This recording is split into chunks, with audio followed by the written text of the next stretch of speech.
So this is the place we're staying in Singapore with some of my wife's relatives. It's absolutely beautiful. We're talking parrot, teak wood stairs, just gorgeous interior. Actually, it was designed by the owner and then built on this lot here in Singapore. Everything about it is just amazing and beautiful, except for one thing.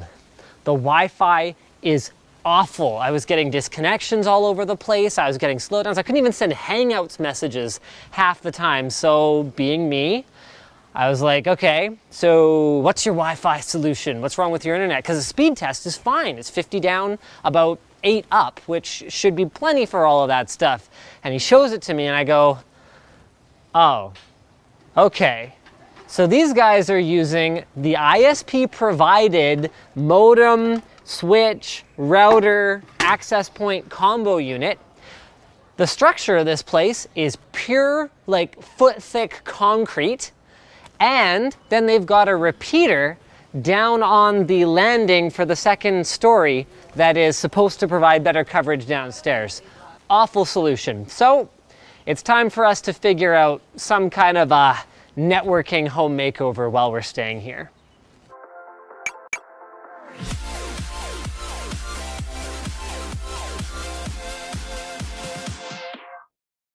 What the crap am I doing back here?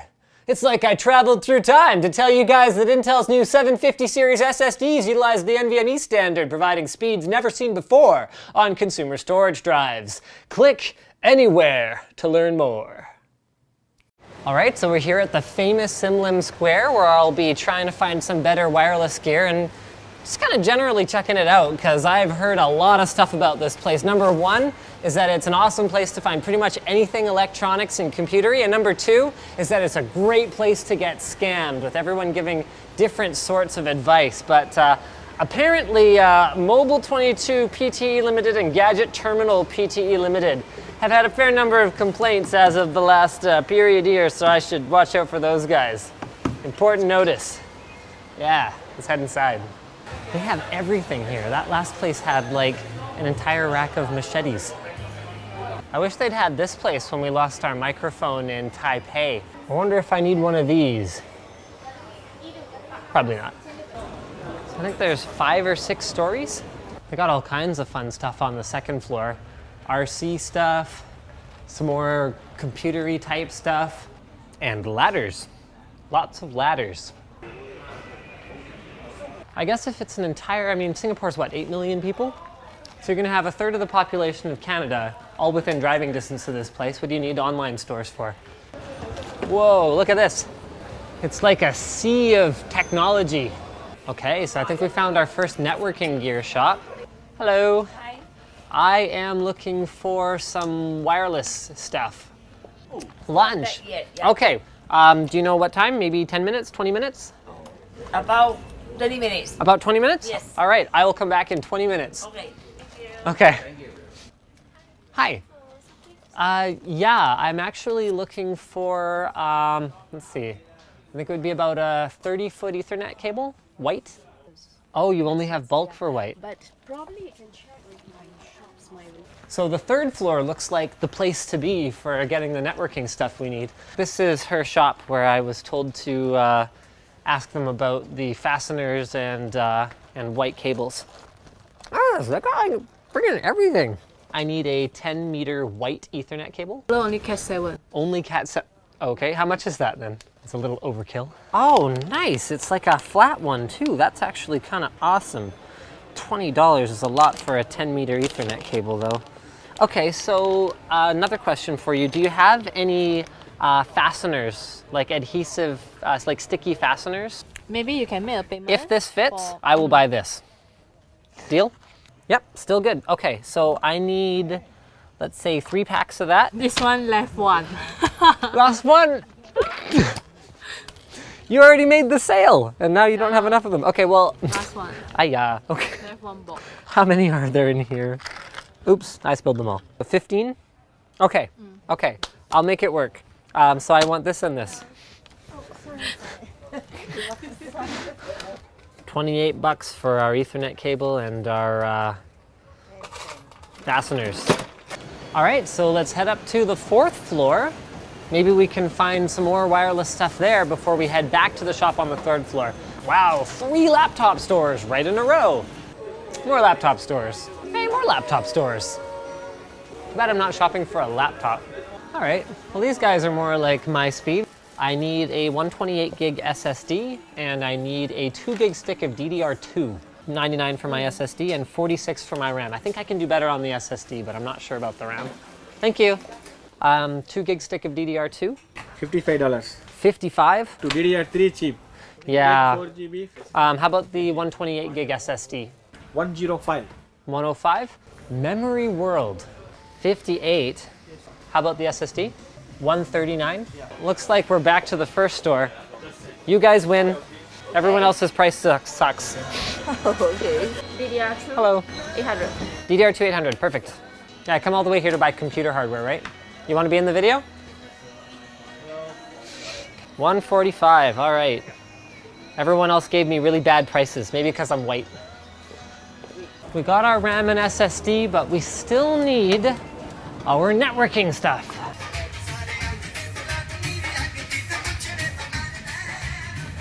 Like all of these laptops are broken? Why do you keep them? Just in case? Oh good, yeah, this one does include both the PoE adapter and the unit. So in fact, I won't even need a PoE switch. That's excellent. Another option would just be to get like a Nighthawk X6 and call it a day. Repeat things. Yeah, I don't want to use a repeater. 529? These things are like 300 bucks where I'm from.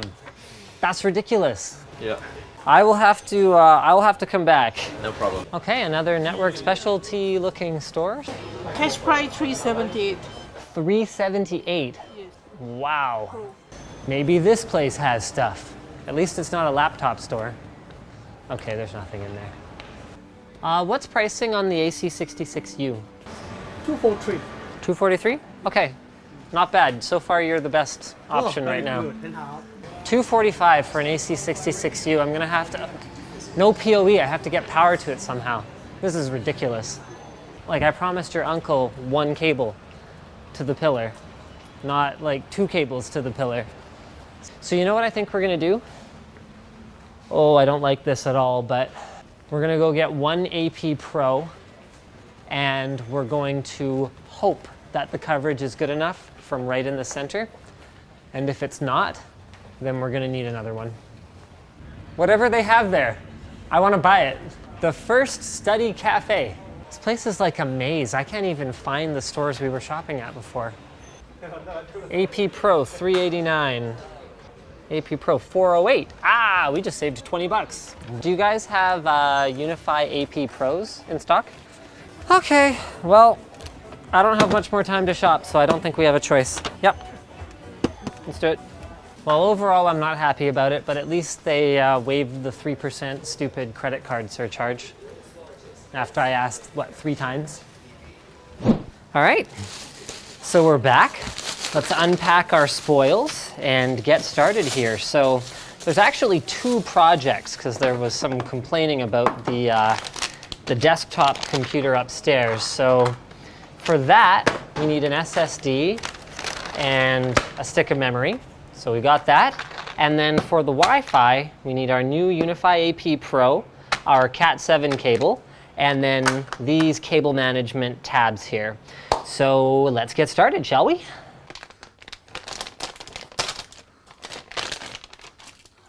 This is so not a Cat7 cable. Well, I guess it could be Cat6. So what's the easiest way? Well, this door gets to be open a crack from now on. Is that gonna be a problem? That, my friend, is how it is gonna be to get good internet. Okay, like right down here. So we get a nice clean line. Okay, so I'm not sure about ideal locations. Part of the problem is this structure is all concrete. Concrete. Concrete. It doesn't look like I'm gonna have a choice, so either I think I'm gonna do that pillar on the 2nd floor, or I'm gonna run it to mount on this thing. What I might ask is, what's the priority? Because if the priority is the downstairs, then I might be better off to go here. Oh no, my phone! Hello? That's what you get for having bad Wi-Fi. So one of the reasons we had to spend so much on our access point was PoE, Power over Ethernet, so that I don't have to run those 2 wires.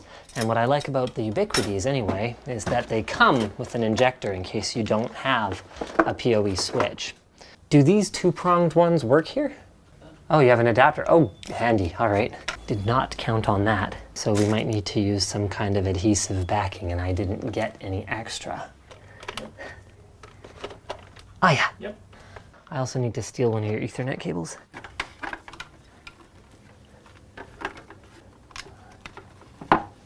Okay, now let's go plug this guy in.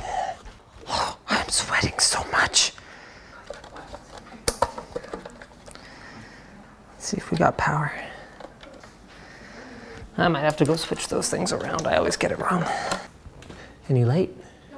Oh, there it goes. All right. Now we gotta get the console fired up. Okay, so to configure the thing, we need to install the Ubiquiti controller software. So let's fire up this ancient Dell Optiplex 760. This is actually the computer I'll be upgrading, and get it set up. Once we've got the controller set up, it doesn't actually ever need to interact with the controller, so I'm not worried about that. We just need to get it set up the first time. Who says techs don't, work out? No wonder they want this computer upgraded. I can't even do anything in an internet browser. Even the mouse movement is slow. Oh my goodness. This computer needs more than just a new SSD and some RAM. The most up-to-date browser is like IE8 or something. All right, so per the usual, the Ubiquiti software, super easy to get set up. So all we've got to do now is manually set up our channels, manually set up our widths. During the setup wizard, I was able to set up the SSID and everything. So what's left now then is to have a look at the surrounding area. And you can see that this is why I thought it was so important to have 5 gigahertz, because actually from the outside, from the backyard, there's a bunch of stuff in here, stuff on channel 6, 7. Their old Wi-Fi was on channel 1. Actually, both the repeater and the original access point were on 1, so they're just talking over each other. But on 5 gigahertz, basically empty. So actually the only thing we can see right now is the one that I just put in. So we're going to go ahead and we're going to play around with positioning a little bit. We're going to make sure that from everywhere within the house we've got a decent signal. Then we're going to go ahead and set this baby up. All right, so here in the back corner we can see there's a couple on channel 36 from this neighbor, but our strength is still not that bad on 5 gigahertz. Naturally, this floor is all very good with the access point right in the middle. Even 5 gigahertz can punch through, one concrete wall okay. Actually, should be workable. All right, so way at the back is actually quite good. So we're gonna go ahead and we're gonna try actually running some speed tests in this position to see how it goes. Here at the back, you can see what I was talking about with 2.4 gigahertz being completely congested, and 5 gigahertz basically being our best bet to not be completely interfering with absolutely everything else. Yeah, you won't be FaceTiming back here. Ooh, Russian girls.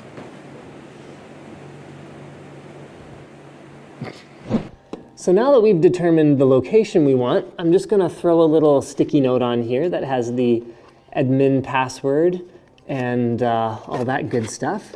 Actually, I'm gonna put it on the mounting plate.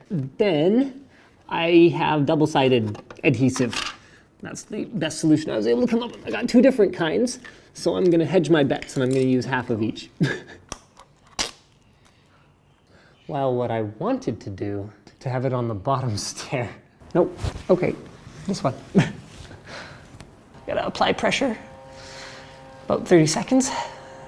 Okay.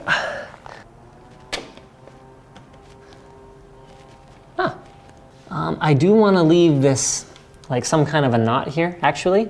If the adhesive fails, I don't want it to come crashing to the ground. So this is where my cable management tabs from upstairs come in. Straight lines are good. All right, how many tabs do I have left? Oh, 9. So that is 9 feet. Okay, so we're gonna go every foot.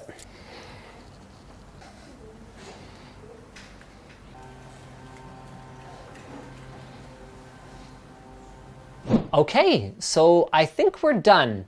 Now, our connectivity up here is the only place in the house where it's really not as consistent as I'd like, not as good as I'd like, but I think we found a solution because it's only very rarely that someone is going to be using something like a phone up here. This is actually the worst performing device in the house for Wi-Fi.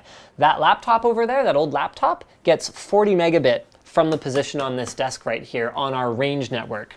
So that's what we ended up doing. We made 2 SSIDs, speed and range. Speed can saturate the 100 megabit connection that we have here at this location from anywhere downstairs pretty much. And then range is able to, even on our worst case scenario device, give us about 5 to 10 megabit up here. Not too shabby. Then what we did was we reconfigured the existing access point as more of a failover. So we called this one attic. And so if range on a particular device is not working well up here, can connect directly to that one. Then we left the range extender downstairs, and with a little bit of repositioning, I'm able to get 20 megabit at the very bottom floor with that one, but we're just going to leave that unplugged unless our Ubiquiti access point fails or something like that. So now we have not only better speeds pretty much throughout the house, but we also have a failover system in the event that the access point dies or something like that. So not too shabby. Is it the ideal solution? No. What I wanted was a 24/7 controller running and 2 access points, one at the top, one at the bottom. Then I think I could get anywhere from 50 to 100 megabit anywhere on the property. That would have been great. We weren't able to do that because you know how things are. So this is not a bad solution overall. What madness is this? I'm back in the studio. Crunchyroll must have bent space and time to bring me back anyway. Crunchyroll is a site created by anime fans for anime fans. It has nothing to do with bending space or time. They offer the most current episodes of new shows straight from Japan like Food Wars and Gintama, and they have a large collection of the most popular anime series like Naruto and One Piece. What's cool is that all the content on their site is professionally subtitled, and if you have a premium membership, which you can go to crunchyroll.com/Linus to try out for 30 days of unlimited free, completely ad-free. You get 1080p streaming as well as new shows from Japan within an hour of their premiere, and you can stream anywhere on a variety of devices like your phone, tablet, or game console. So once you've decided you like premium, you can continue for $6.95 a month. So head over to crunchyroll.com/Linus to try it out now. So guys, this has been a bit of a different format. Like it if you liked it, dislike it if you hated it. Leave a comment if your feelings are more complicated than that. As always, we have links in the video description where you can buy a cool t-shirt. Not like this one, like Linus Tech Tips one. You can give us a monthly contribution if you like our work. You can change your bookmark to Amazon to one with our affiliate code, so we get a small kickback whenever you buy access points or whatever else. And I think that's pretty much it. Thanks again for watching. I already did that. Don't forget to subscribe.